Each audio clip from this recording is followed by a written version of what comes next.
As the playoffs continue for the 1UP Superstar Series, we head to Denver Motorsports Park for race number 4 of the playoffs, race number 24 of the whole season for 2022. We're on the road course configuration this time around instead of the oval we were at earlier in the season for 24 laps of some high-intensity racing across the 3.7 miles of this tight, twisty road course.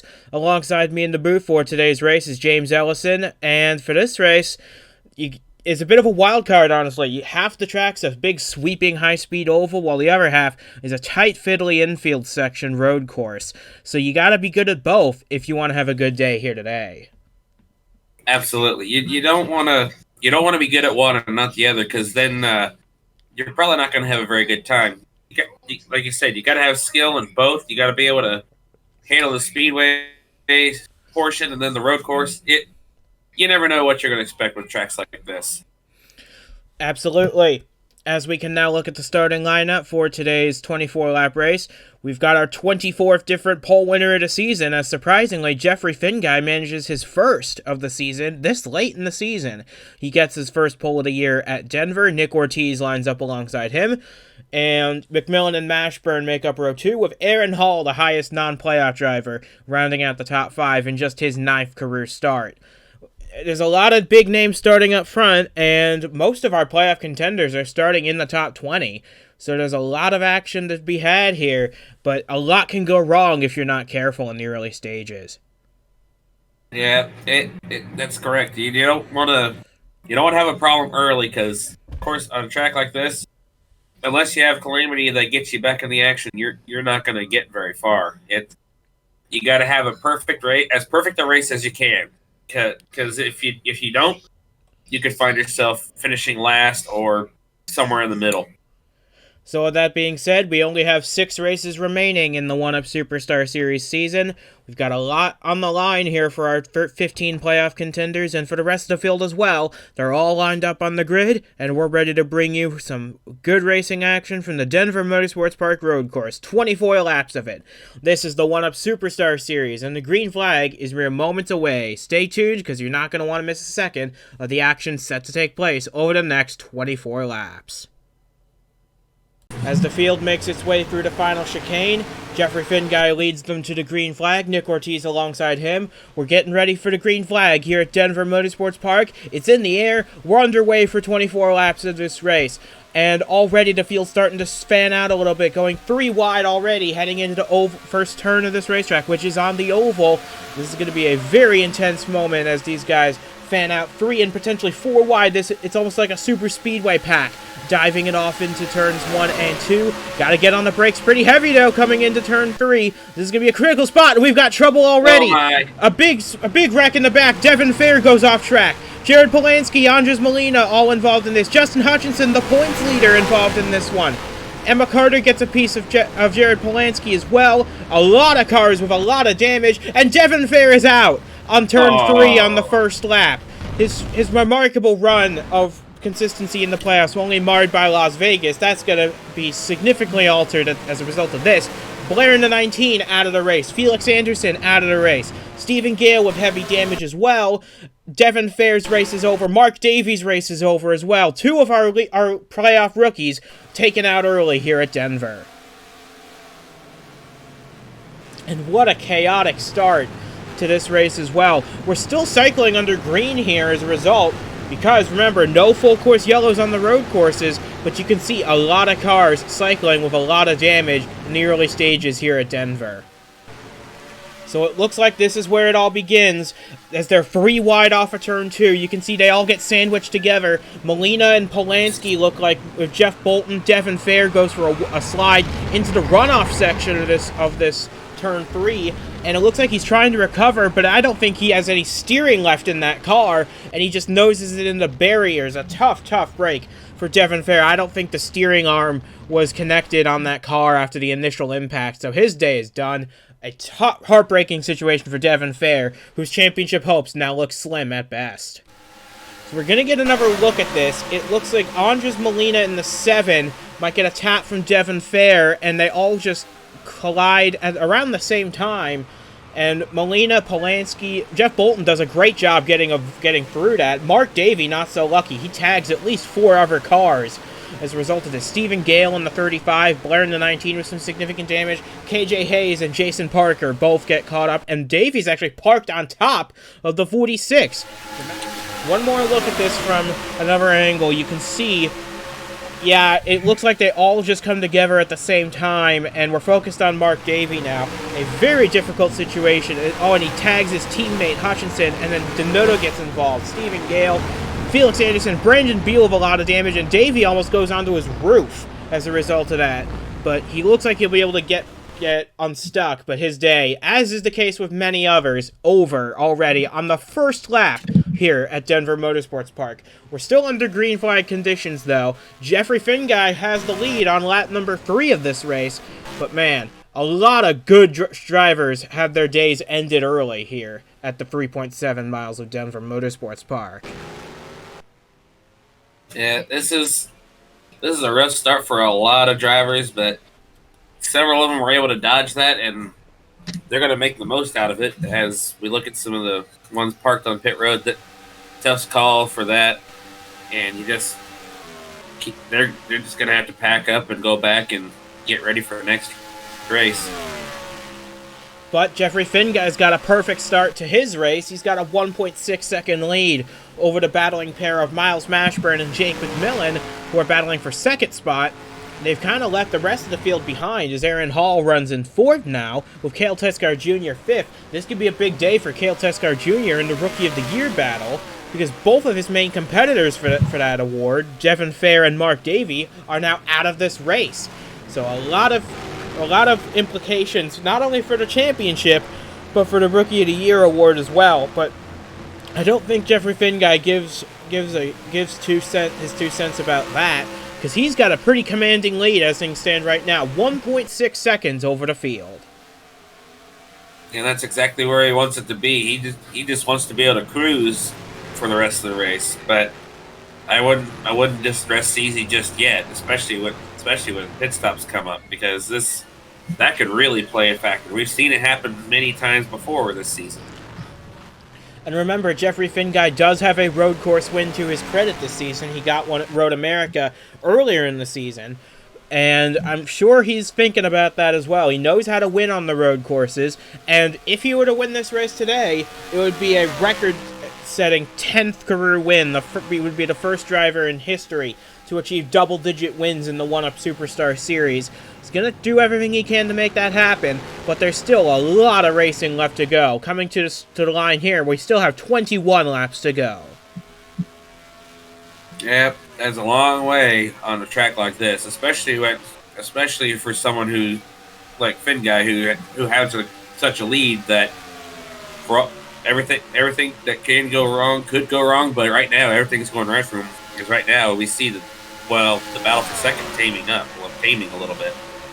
Yeah, Stephen Gale, you see exiting the pits after some damage repair. He's multiple laps down now.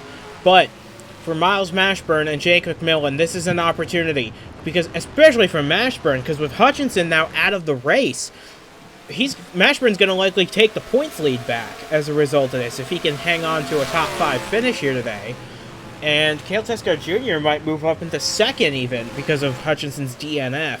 This is going to be a very interesting thing to keep an eye on for the rest of the day, as McMillan tried to make a move on Mashburn heading into the 7-8-9 chicane. It's just going to be very tricky to make a pass there, but it is possible. We saw it yesterday. Yeah, just got to be able to time it right. And right now it looks like patience is the name of the game, at least as far as I can tell. You see right here, Aaron Hall, Cale Tescar Jr., they're looking like they might spice it up for a battle for position here. And remember, this is only Aaron Hall's 9th career start in the Superstar Series, and he would have had a pole in the Pensacola 500 were it not for a crash in his dual race. He knows his way around a Superstar car, and he's showing it here today. He qualified in the 5th position for this race, and he's running 4th now. He's in a very nice position as things run at the moment, but he's still got to pass McMillan and Mashburn before he can even think about challenging the lead out front, which Jeffrey Finguy holds by nearly 2 seconds.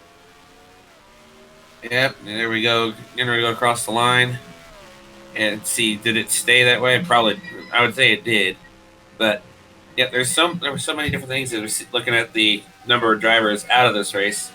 Such unfortunate circumstances for Hutchinson Fair, as we've already discussed. It's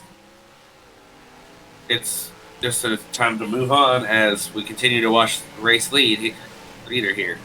And you're right, the lead did stabilize at about 2 seconds. And not only that, Jeffrey Finguy also holds the fastest lap of the race at a 1:54.2. This is going to be a very nice day for Finguy if he can hold on to that fastest lap. If he can lead the whole way and hold on to that point, he'll have a max points day and a potential Grand Slam as well. Something we haven't seen in quite some time in the 1UP Superstar Series. Yeah, there's a lot that could happen here today, and it's just something. It seems like the race has tamed down quite a bit as well. Now that I look at it, it's just so. Yeah, I don't know, lost for words here. It's going to be, you're right though, the race has sort of settled down after that first lap melee, and you see Jake McMillan has gotten around Miles Mashburn for second. Let's see if the 21 can start to track down the 92 in the early stages of this race. We still have 20 laps to go in this race. It's just going to be very interesting to keep our eye on for the rest of the day, see what exactly can happen when these guys are able to use their full strengths. But Finguy has a comfortable lead, as comfortable as you can get on a road course like this. But I wouldn't count out Jake McMillan. He also has a road course win to his name this season at Portland. So this is not over yet for the 21. If he can get to that 92, I think there's going to be a real battle on our hands for that lead. Yeah, like you said, it would certainly be something, as we see here. The gap between Finguy and McMillan has grown a bit, but there's a good possibility that the 21 could catch up. It's just a matter of how much better 21 is to the 92 on the long run, and what will happen when pit stops come up here in about another 6 laps or so. Yeah, the ideal strategy for this race is to split it as close to in half as you can. I think what these guys are going to do is they're going to pit on lap 13 just to make sure they have enough fuel to make it the rest of the way. We didn't see any pit stops for the Nitro National race yesterday, but for the Superstar Series, they're absolutely going to need one to make it the full distance. But we're still quite a ways away from that, as we got a bit of a train forming from second on back, all the way to about 9th, as we look at Cale Teskar Jr. running in the 5th position. Boy, this is a run he really needed to keep his championship hopes alive. As things run right now, he would be second in the points to Miles Mashburn. Yeah, this is definitely what he needs after streaks of bad luck he's had. It's looking like a good day for him if he can keep that position, maybe even improve on it over the course of the race. As they come through turn 12 and 13 back onto the oval to enter turn 14, McMillan is starting to pull away from Mashburn now, and that's exactly what he needs to do, just to start gaining on Jeffrey Finguy in the lead, because he cannot afford to let Finguy get a big enough lead to where, when the pit stops happen, even if they pit a lap before the 92, he could still come out with the lead when he does pit. He needs to be right on the back of that 92 to force him into a strategy call he perhaps didn't want to make. It's all about mind games in those kind of situations. You try to force your competitor to do something that he didn't want to do, like you said. And then again, there are times where the mind games don't work, and that competitor just does what he wants. You'll just have to wait and see here. Looking now at the battle for the 3rd spot between Miles Mashburn and Aaron Hall. This is, of course, battle for the final podium spot in this race. Mashburn currently holds it, as well as the points lead, and as you can see, a lot of lap traffic that is slow up ahead for Jeffrey Finguy because of that first lap crash that took out so many of the favorites. It took out Justin Hutchinson, Devin Fair. Andres Molina was going to be a threat today. He always is on the road courses. He's out of this race. As well as Mark Davey. He was going to be a strong contender today. All of whom are out of the race before they even completed a lap because of the dangerous nature of entering turn 3 from 180 miles per hour all the way down to about 60 for turn 3. Yeah, that is unfortunate. Like I said, Molina, I was looking forward to the possibility of seeing him do good, but There's always the next race, but as we continue to look at second place here, gap seems to have been a bit stabilized to a point between Finn Guy and McMillan here. It's going to be very interesting to see what happens for the rest of the race now. As McMillan has clear track in front of him, he can try and chase down the 92 if he so desires. There's no reason why he shouldn't go after the 92, because this is for that extra 5 or 6 points if he can win this race. We'll see what McMillan does here, exiting the final chicane, turn 18, onto the front straightaway, headed towards the start-finish line. We'll see what Finn Guy's gap is at the line this time around for McMillan. He gained a 10th there. That's exactly what he needs to keep doing. He needs to gain time in a big way to catch this 92, who so far has been making this race his own here at Denver. Yeah, Finn Guy's just cruising right now, but as you mentioned, the lap traffic is up there, just waiting for the potential to slow down the leaders and create either some chaos or some interesting battles. And also a quick shout out to everybody at the Denver Motorsports team. They currently have all 3 of their cars running in the top 10. They got McMillan in 2nd, McDonald in 6th, and Thomas in the 8th spot. There you see McDonald now. A great run for all of 3 of them, and you see that blue and white car of Thomas back there in the 8th. Very strong run for all 3 of their guys, who they really need a good run if they're going to stay in this championship hunt. And right now, the 12 and the 21 doing exactly what they need to do, as JQ Halleck splits the other 2 cars in 7th place. Yeah, while you had it focused on JQ Halleck, definitely got to give a shout out for that defensive driving earlier when the flat point incidents were happening. That was just some sudden movement, and it's preserved their race and running in 7th right now after that avoidance. Absolutely, that might have saved his championship right there for everybody who avoided that accident, but especially, you're right, the 4 of JQ Halleck, they did a great job of avoiding that. We head back onto the oval, turns 14 and 15.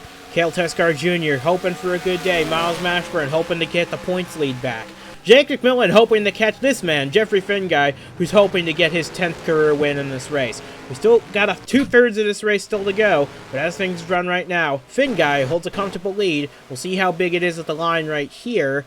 Between the 92 and the 21, gained another 10th on that lap. That's exactly what he needs to keep doing. Putting pressure on that 92 for as long as he possibly can to maybe force him into a strategy error. Yeah, that's like we were talking about before. You make an error, it can give your competitors a chance, and that's exactly what they'd love. And I know there's a few of the Finn Guy's competitors who would rather not see him get that 10th victory. Especially considering Finn Guy is already pretty low in the championship battle. He's 10th in the points entering this race. He needs a strong day to get back into the championship hunt, and this very well could be his chance to jump back into the title hunt. But as things run right now, you see this is the closest battle on the racetrack right now in the top 5. This is her 3rd between Mashburn, Hall, and Teskar Jr. with a huge train of cars forming up behind them. Yeah, this could be interesting here if Hall or Teskar start passing either each other or trying to get by Mashburn here. And if these guys get side by side, there's a bunch of others behind them that might start making things really interesting, and who knows, someone could make a mistake and we could see another calamity. Hopefully that don't happen. Absolutely. And here comes Teskar on the inside of turn 12, coming out of 13. He's going to be alongside Aaron Hall, but Hall gets the better run off of turn 13 into 14. The 07 manages to hold on as Hall's teammate, Sam Donato, takes the fastest lap away from Jeffrey Finn Guy. So now, Finn Guy would not get a Grand Slam in this race if he were to lead the whole way, because Donato has that fastest lap point. He's got to hope that he can get it back after the pit stops, because we are now well off the pace of when we started. Because remember, these cars have a lot of wear on their tires, as Jake McMillan just gained half a second on the lead. Wow. I was just thinking about that as you were talking, and first of all, I feel like I predicted the future talking about Teskar and Hall battling for position. And McMillan, he's found something, or Finn Guy stumbled something. It's amazing how much time he gained there. I fully expect that trend to continue for the rest of this race because McMillan's got a fast car. He's qualified it in the 3rd position. He's doing a very solid job hanging on to it. It's just he's got. It's a tough to ask for any driver to make passes here on a road course, especially. But here's the one place where you could probably make that happen. Here in Monza are probably the 2 best road courses for overtaking opportunities, just because of the fast nature of the circuit. It's a very interesting layout we have here. A high-speed oval section with a twiddly infield as well. It's going to be very interesting because as things run right now, it looks as though McMillan's still gaining time on Finguy even before they get to the line. And this is going to be interesting to see what the gap is when they get to the start-finish line, but you're right. The gap has really closed up, and this could really put Finguy in the position you were talking about with potential for making a different strategy than he'd like if McMillan can get right up there on his bumper when it comes time to start making pit stops. Which should be in about 3 laps' time for these guys as they barrel it off into the final chicane once again. You can see McMillan go really wide after turn 17, the straight line 18 as much as possible. Across the line they go to complete lap number 10, and oh boy, he just gained another six tenths of a second. This 21 is hauling the mail, and I'm sure in a few laps he will be right on the back bumper of that 92. What was I saying earlier about longer, better long run car for the 21? That here we are. Absolutely. It just goes to show you can build up a big lead in the short term, but if you burn out your stuff doing it, you're just opening the door for, even if it's only one car, for your competition to close up in a hurry, and that is exactly what Jake McMillan is doing through the flat-out kink of turn 5, heading into the tight hairpin of 6. You can see how close this 21 has gotten over the course of the last few laps. He's gaining, it seems, every opportunity he can outbrake the 92, like here in the 789 chicane, through this flat-out kink, which we don't really consider a corner here, heading towards the banked hairpin at turn 10. It's going to be very interesting to see how much time the 21 can make up on this lap. And it looks like it could very well be within a second now, and again, we gotta wait till they get to the start-finish line, but McMillan is really starting to close in. McMillan, of course, has yet to have to make a pass for one of his wins. Remember, he led from start to finish at Portland, holding off Diego Yepes to do that, but now he's on the role of the offensive, trying to find a way around this 92 to get the lead and his 2nd win of the season. But Jeffrey Finguy still got a fast car, and he's going to do whatever he can to hold off the hard-charging McMillan. And you can see now as they go through the front stretch chicane how close they are. You can see it now. They're pretty much in the same shot as each other now. Just about. And as they cross the start-finish line, the gap now under a second. Yeah. It's at 8 tenths of a second between McMillan and Finguy. This is going to be a really close battle. I think he's just going to catch the 92 by the time they get to pit road. Yeah, that's a real strong 21 there on this longer run. So, honestly, if Finguy can hold the lead and get a bit of that gap back after pit stops, I still think McMillan will give him a run for his money by the time the checkered flag flies, if not take over and steal the win. You can see he's right in the slipstream of that 92 as they head off towards turn 6. And this is a bit of an interesting corner. You don't want to. You can hug the curb on the inside, but what I've seen a lot of people do in the national race yesterday was run a lane wider than that, try and generate some momentum heading towards this downhill chicane, which is a very fun part of the track to drive. Bit of a tricky spot to pass. It can be done. But McMillan, all over the back of Jeffrey Finguy, trying to force the 92 into a mistake, heading off into turn 10 now. Yeah, this is getting interesting. I know pit stops are looming, but honestly, I have to wonder how this is going to play out because McMillan, he wants to apply pressure, but he knows pit stops are looming as he takes a peek, but can't really do anything at the moment. Coming out of turn 13, back onto the banked section of 14 and 15. This is going to be I think they're going to be pitting on the next lap around. Not this time, because they want to make sure they have enough fuel to make it all the way. But barring a disaster for either of these two are probably going to be the ones settling this race win here at Denver. Remember, this is the place where Stephen Hunter 1 year ago got his final career win in the 1UP Superstar Series. We've seen miracles happen at this place before, and these two are going to need one if they're going to have any hope of winning a championship, as Finguy leads lap number 12, and he's guaranteed now at least a share of the fastest lap point. Yeah, that's what he wants. He wants to be able to hold on to that point. And I'm sure, like you said, he wants to be able to get that Grand Slam and get the fastest lap point as well. But he's going to have to wait till after pit stop to see if he can reclaim that. Yeah, he's guaranteed a share of the lap leader bonus for leading half of this race, as McMillan gets a bit tight through turn 4. It's going to be very interesting to see, as it looks like pit stops have already started. We've got J.D. Martin, Daniel Bouchard coming into the pits as well. Duke Ansak's on his way there. And it looks like Bouchard actually has some significant damage to that 73. He's another one of our championship contenders, as a whole score of cars make their way out of the pits, undercutting their competition. But yeah, Daniel Bouchard in quite a bit of trouble here. Yeah, I wonder what happened. That's interesting. I'm sure we'll get a replay of this as soon as we see the leaders hit pit road, which should be any moment now at this stage. Bouchard, you see, he's going to try and get some repair work done on the 73. Not sure the extent of the damage he's got, but here's the battle for the lead right here between here we go. Jeffrey Finguy, who's taking the inside line, trying to cut off Jake McMillan's progress. They exit the infield section, back onto the oval, and McMillan going to do whatever he can to try and get the lead before the pit stops, and he's going to dive it down onto the bottom, going to do whatever he can to hold this lead. I don't know. Is it going to work? Side-by-side into the chicane's not going to work. I know that. Finguy's hard onto the brakes later than McMillan. They make it single file, and here they come into the pits. Wow, that was a bold move by McMillan, but obviously it didn't work. But these pit stops are going to be all too important. Like we've been talking about, mistakes can happen. It's just they got that Finguy and McMillan have to hope they're not the ones that have mistakes.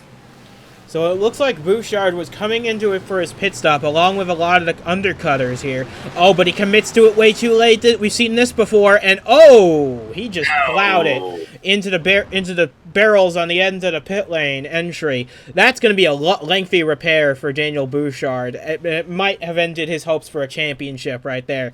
That is a mistake that's all too common here, where you think you have enough space to make your pit entry, but in reality, you just don't, and that's going to be a lengthy repair for Bouchard. But back at the front, we've got 11 laps to go in this race, and here is the battle for the lead. They stayed pretty much single file on the pit exit. Jeffrey Finguy still ahead of Jake McMillan, but not by much. This 21 is flying, and I fully expect he'll be able to challenge for the lead really soon.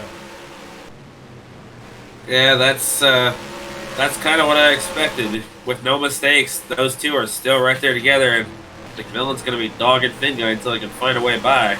And we got quite a few people here shuffled up, and we'll have to wait for a lap or two to just get this running order sorted out. But this is looking pretty good here for top two.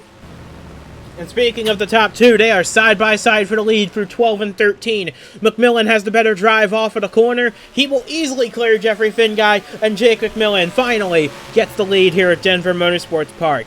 This is going to be a very close race for the rest of the way. Although, at the rate Jake McMillan caught Jeffrey Finguy, I can't help but imagine this 21 will have a pretty easy time pulling away from the 92 as well.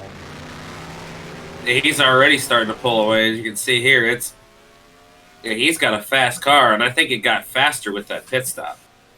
And you can see already the gap between these two, 1.2 seconds. And remember, McMillan didn't even pass Finguy until he exited the infield section. So he did that in the span of about a third of a lap, build up a 1.2 second lead, as Jake Uhalik now moves up into the third position, ahead of Ben McDonnell in fourth. You're right, this running order has been shuffled up in a big way here for the remainder of this race. And we're looking through the rest of the field, see where everybody's running. Daniel Bouchard did make it back onto the racetrack after some extensive repair work. He is now a lap down. But as things run at the front of the field, McMillan pulling out a massive lead over Jeffrey Finguy. The gap is surely going to grow for the rest of this race. It's just a matter of time, I think. McMillan is having a very strong run in this 21. It's just a matter. I just think he's going to have a smooth sailing day unless Finguy can get his act together and start making up time. He's already lost 1.2 seconds to the leader. He's got to find something quick if he's going to have any hope of making his way forward for the rest of the day. Just going to be a very interesting battle for the rest of this race. As things stand right now, it's going to be a very interesting situation.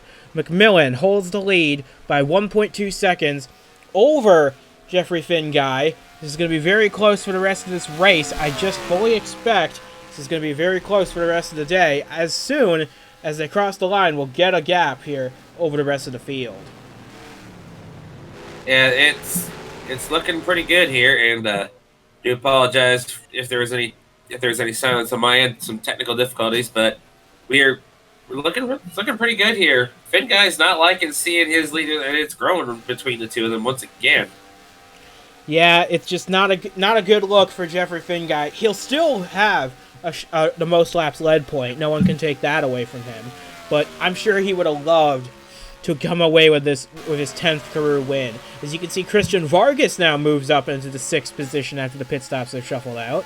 Nelson Reeves running 7th. Aaron Hall slips back to the 8th position, ahead of Diego Yepes and Lane Sanders, who's made his way into the top 10.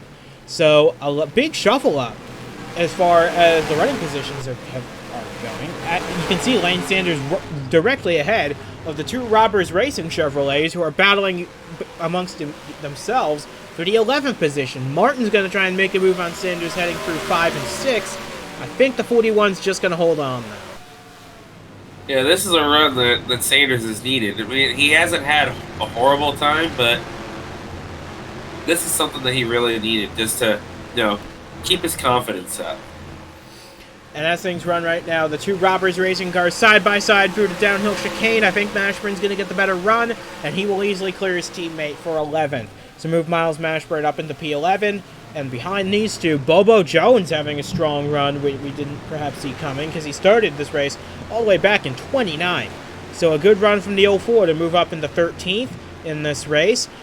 Emma Carter back to 14th, who Bobo Jones just passed for that position. Zachary Fitzwater in the top 15. Always strong to see the 59 doing well on the road courses. Jeff Bolton's on an alternate pit strategy. We expect him into the pits again any lap now. He currently runs 16th, but he will have to pit again. Blaine Saylor, Roberto Crown Jr. having strong runs in the top 20. Crown, of course, was running higher, but the pit stop shuffled him back, as did Henry Thomas now in the 19th place. And rounding at the top 20 is Anderson Reed in the 15. And honestly, for this driver, Ramian Fisher, this race is going a lot better as you see Jeff Bolton pull into the pits now. Ramian Fisher having a much better day here than he did at Michigan on his debut. He's having a solid run. He's now in the top 20, running just in front of Daniel Voiles. As we make our way through the rest of the field, Glenn Mixon just outside the top 20 in a part-time appearance in the Superstar Series. Justin Henley, strong run for him. He's got some new drivers in his stable for the next few races. He's currently running in the 23rd position. Strong run for him, ahead of Ryan Jackson and Echo Ross, running 24th and 25th. And it looks like they are the last two in this main pack, because here's Jason Parker all by himself. He will be 26th when Jeff Bolton cycles out of his pit stop. Duke Ansack all the way back in 28th, 46 seconds off the lead, and you see now Jeff Bolton exiting the pits. He will cycle out to the 28th spot. But behind him, Jared Polanski with a lot of damage. We'll see him in a moment as Bolton exits the very long pit exit lane here.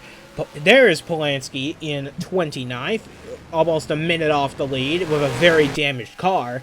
AF Walsh making his second start of the season rounds out the top 30. Bouchard's a lap down, but KJ Hayes isn't. He's running 31st ahead of Brandon Beal. Sam Donato's the last car on the lead lap in 33rd. And with that is your run through the field on lap 17. Jake McMillan's lead has grown mightily. It's up to 2.6 seconds over Jeffrey Finguy. I fully expect McMillan to be a force to be reckoned with for the rest of this race.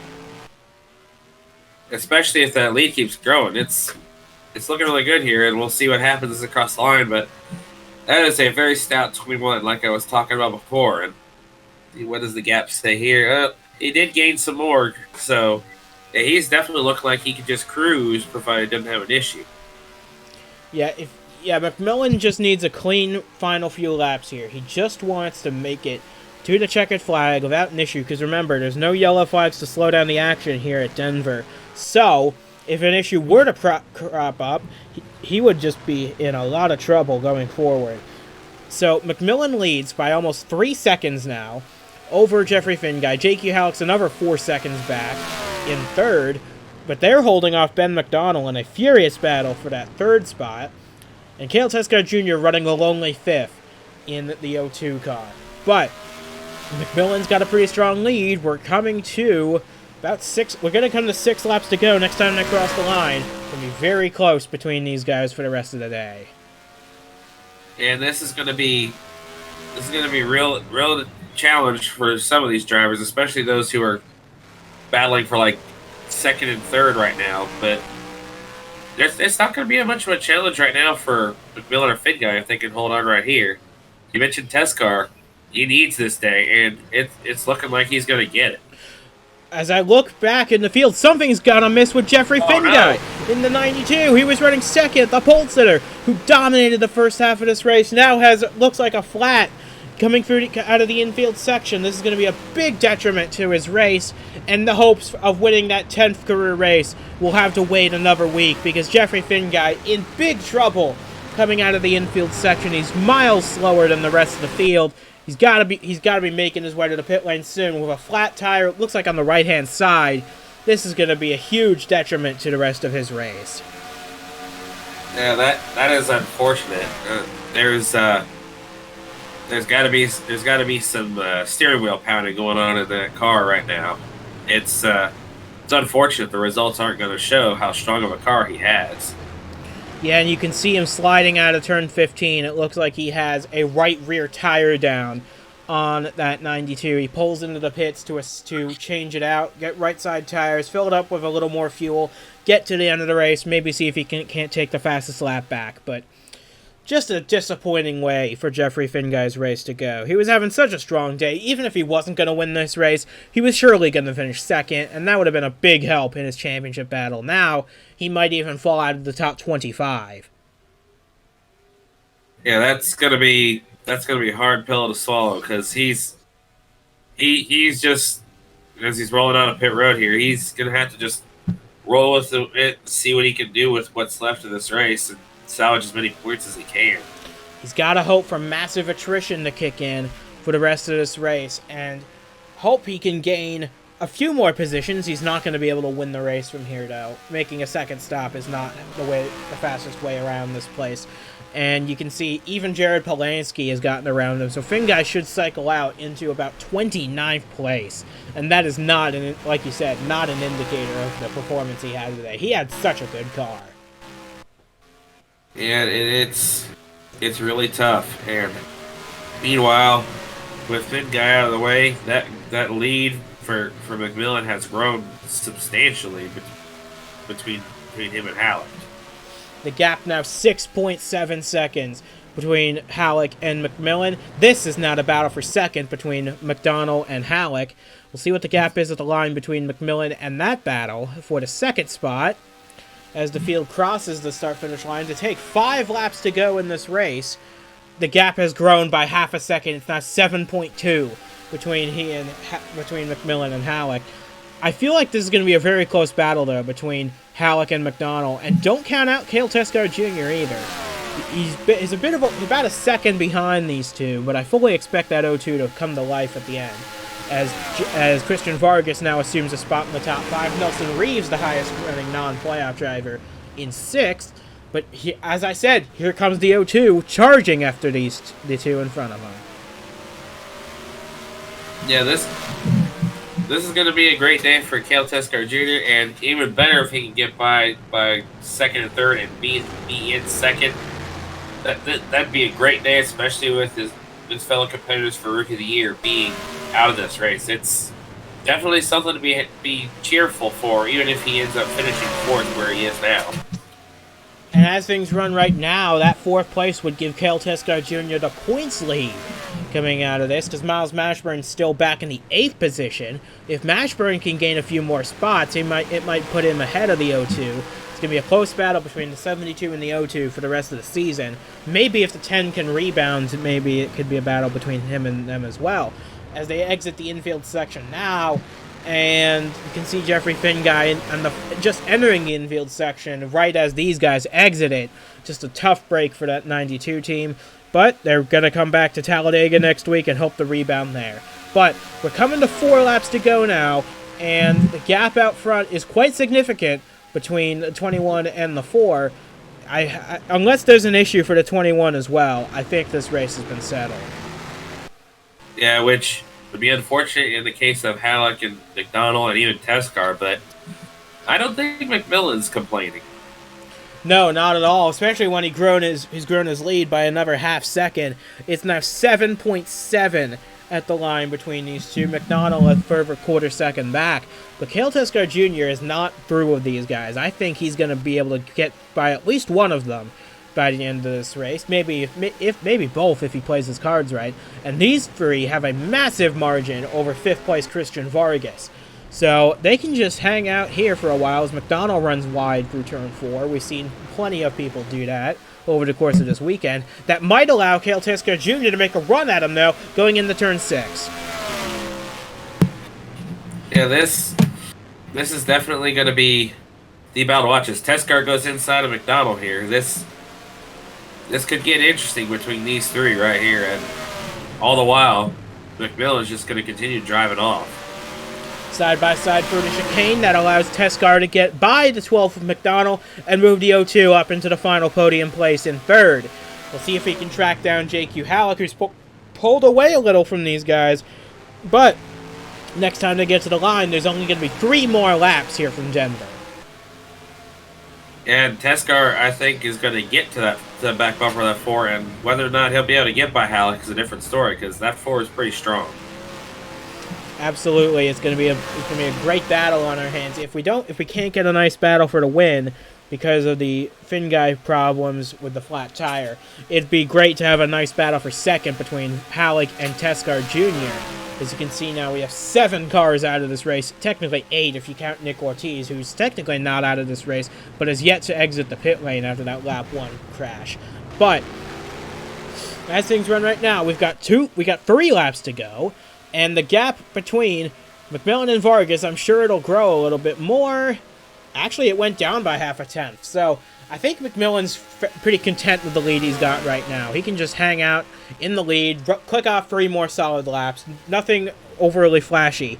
Just get to the line, take the win, and head to Talladega next week.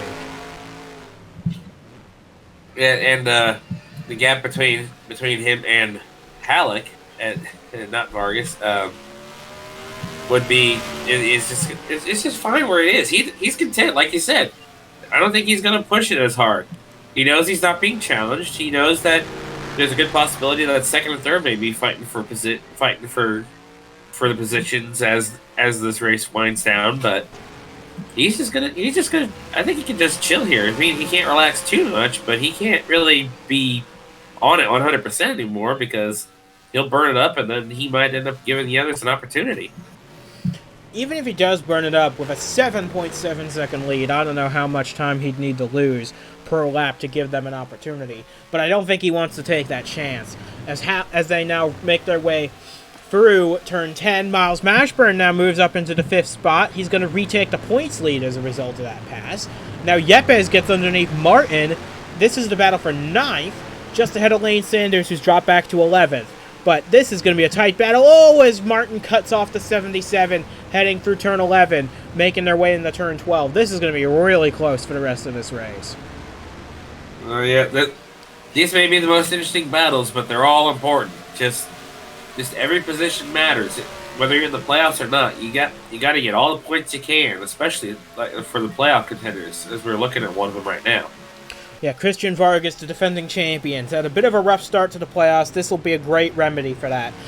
As Hall and Reeves go side by side through the chicane, that gives Aaron Hall the 6th position, knocking Reeves back to 7th. 2 laps of racing to go now from Denver. And the gap is over 8 seconds now. Yeah, honestly, I'd say I think Halleck's going to have to settle for second here because, like you said, pending a major issue, there ain't no way McMillan's going to get caught. And this is going to be that point in the race where you start hearing potential issues in the car. Starting to hear little noises that you over-exaggerate and make a bigger deal than they are. Just because you're close to the end of the race, you know a victory's coming your way, but you know anything can happen. Remember the Nitro National race at Las Vegas, where a driver who was coasting to the win under the caution flag and the engine expired on the final lap. It's never over until the checkered flag flies, and no one knows that better than Jake McMillan. Absolutely. You don't think, like, if the caution, I know we don't have full course hills here, but if we did and the caution were to fly right now, he wouldn't be able to count his blessings until that checkered flag wait. Like you said, it's all about making sure that you see that checkered flag. Once you see that checkered flag and you're the first one to cross under it, then you can celebrate. As he comes through turns 14 and 15 towards the white flag, Jake McMillan is going to take in one more final lap, make sure everything is exactly right through 16, 17, and 18, the final chicane. Remember, these curbs, they're really high. You don't want to hit them too hard and risk flipping the car. McMillan makes it through cleanly, though, as he takes the white flag. We've got one more lap to go from Denver. Yeah, this is going to be really nice to see, as all he has to do is complete this last circuit, and it's hit, and the victory is his. Second of the season is what he's looking for. And it'll really help him in the playoffs. Absolutely it will. As he dives it off into the infield section through turn 3, where we saw the hopes of many playoff drivers dashed on the first lap. Jake McMillan makes it through cleanly, though. Into the infield section through turn 4. No tightness in turn 4 this time.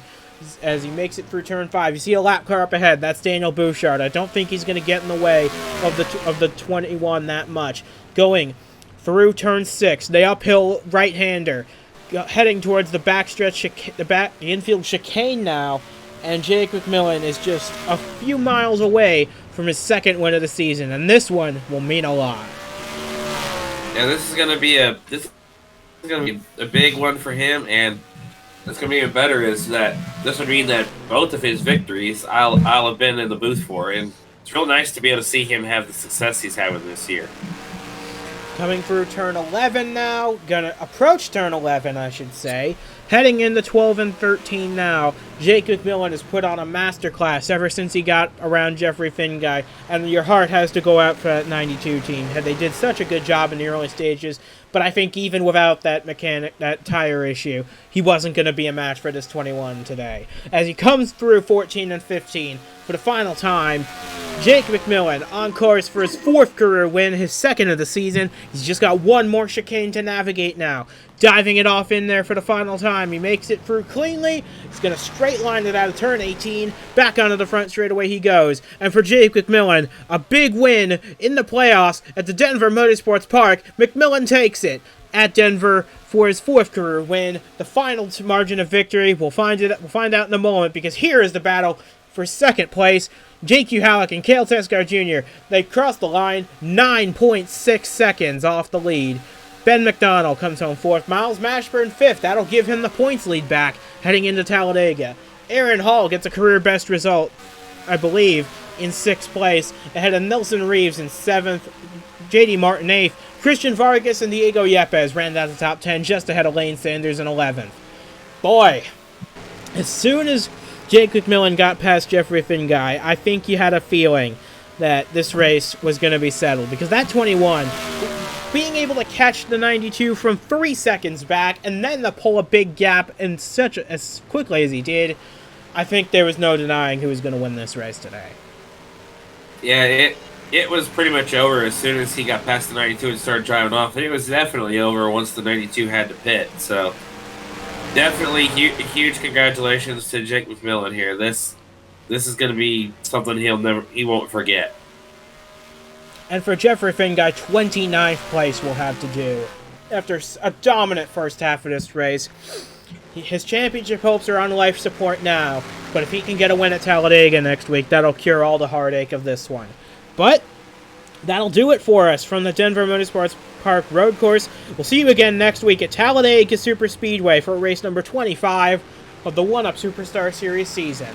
So, from James Ellison and from myself as well, we say goodbye from Denver Motorsports Park, and congratulations are in order for Jake McMillan, who put on quite the masterclass here today. He pulled off the win when many of his championship rivals failed to finish.